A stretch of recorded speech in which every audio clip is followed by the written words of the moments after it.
All right, let's get this. What's going on in Turkey? Because it's getting really crazy.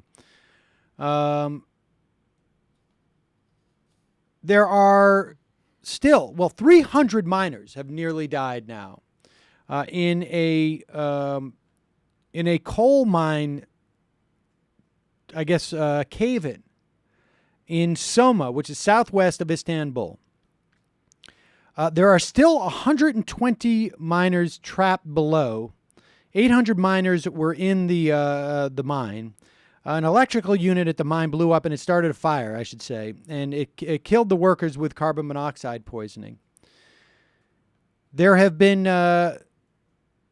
Turkey's Public Workers Union Confederation had announced a one-day strike.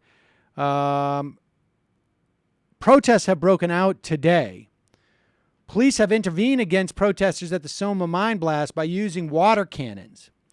Yesterday, I think it was, right? Erdogan, was it yesterday? It was a couple days ago. Erdogan went. Did he head to the mine? And he went to address the mourners in Soma by the mine, and he essentially said, and he quoted statistics from the Victorian era in England, and essentially said mining disasters happen.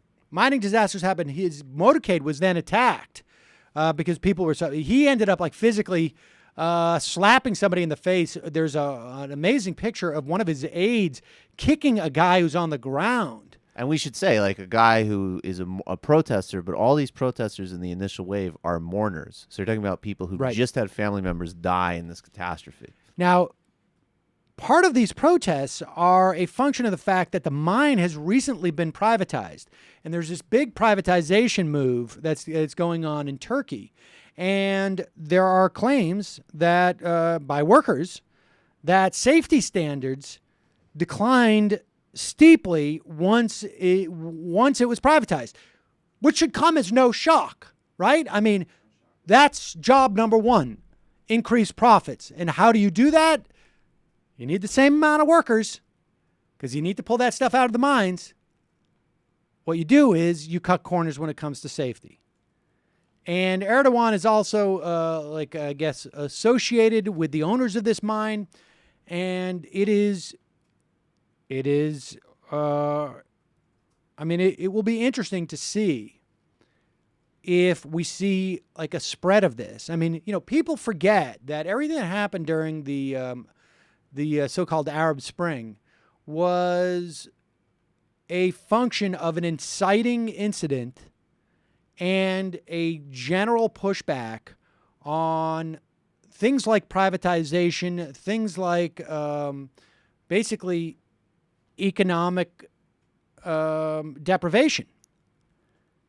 And so it'll be interesting. I don't know. I mean, it's interesting. It's kind of like a little bit on the other side in Turkey because they've had such fast economic growth under this government. But it's but I think it is really important because most people, as he's gotten more critically covered in the West, they focus on the Islam thing. They focus on his personality, and particularly his personality is actually a valid thing to talk about.